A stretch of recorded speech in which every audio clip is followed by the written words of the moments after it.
আসসালামু আলাইকুম। অবশেষে বাংলাদেশ সুপ্রিম কোর্টের প্রধান বিচারপতি হিসাবে নিয়োগ পেলেন সৈয়দ রেফাত আহমেদ। কে এই সৈয়দ রেফাত আহমেদ, কি তার পরিচয়?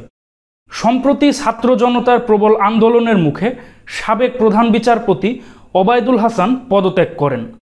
ছাত্রদের দাবিতে রাষ্ট্রপতি সৈয়দ রেফাত আহমেদকে 25তম প্রধান বিচারপতি হিসাবে নিযুক্ত করেন। কে এই সৈয়দ রেফাত আহমেদ?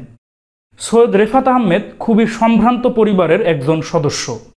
তার বাবা ছিলেন সৈয়দ ইশতিয়াক আহমেদ, যিনি ছিলেন বিশিষ্ট আইনজীবী, যিনি বাংলাদেশের তৃতীয় অ্যাটর্নি জেনারেল হিসাবেও দায়িত্ব পালন করেছেন, যিনি বাংলাদেশের মন্ত্রণালয়েও দায়িত্ব পালন করেছেন। 1996 এবং 2001 সালের তত্ত্বাবধায়ক সরকারের উপদেষ্টা ছিলেন।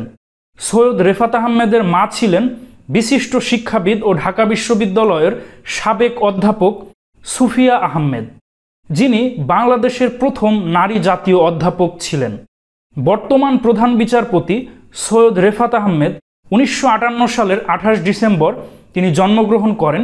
তিনি শিক্ষা জীবনে ঢাকা বিশ্ববিদ্যালয় থেকে আইন বিভাগে স্নাতক ডিগ্রি লাভ করেন। তিনি 1983 সালে অক্সফোর্ড বিশ্ববিদ্যালয়ের ওয়াদাম কলেজ থেকে তিনি আইন বিষয়ে স্নাতকোত্তর ডিগ্রি অর্জন করেন। সেই সাথে তিনি Fletcher school of law and diplomacy of Tufts university থেকে তিনি মাস্টার্স এবং পিএইচডি ডিগ্রি অর্জন করেন। কর্মজীবনে সৈয়দ রেফাত আহমেদ 1984 সালে ঢাকা জেলা আদালতের আইনজীবী হিসাবে নিবন্ধিত হন। 1986 সালে তিনি হাইকোর্ট বিভাগের আইনজীবী হিসাবে নিবন্ধিত হন। এছাড়া তিনি হংকং এবং ওয়াশিংটন ডিসিতে জাতিসংঘের শরণার্থী বিষয়ক হাই কমিশনার হিসাবে কাজ করেছেন। তিনি 2002 সালে হাইকোর্ট বিভাগের আইনজীবী হিসাবে নিযুক্ত হন।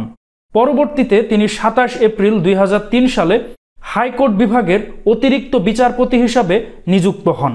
পরবর্তীতে সৈয়দ রেফাত আহমেদ 27 এপ্রিল 2005 সালে তিনি হাইকোর্ট বিভাগের স্থায়ী বিচারপতি হিসাবে নিয়োগ পান এবং সর্বশেষ 10 আগস্ট 2024 তিনি বাংলাদেশের সুপ্রিম কোর্টের 25তম প্রধান বিচারপতি হিসাবে নিযুক্ত হন। তিনি 11 আগস্ট 2024 প্রধান বিচারপতি হিসাবে শপথ নেন। সৈয়দ রেফাত আহমেদ খুবই চৌকস, দক্ষ, মেধাবী এবং আইন বিষয়ে তিনি অনেক ডিগ্রি অর্জন করেছেন এবং আইনজীবী হিসাবেও তার যথেষ্ট সুনাম রয়েছে। ছাত্র জনতার বিশ্বাস তিনি ন্যায়, নিরপেক্ষ এবং সুষ্ঠু বিচার করবেন। দর্শক মণ্ডলী, বর্তমান নবনিযুক্ত প্রধান বিচারপতি সম্পর্কে আপনাদের কী অভিমত অবশ্যই কমেন্টে জানাবেন।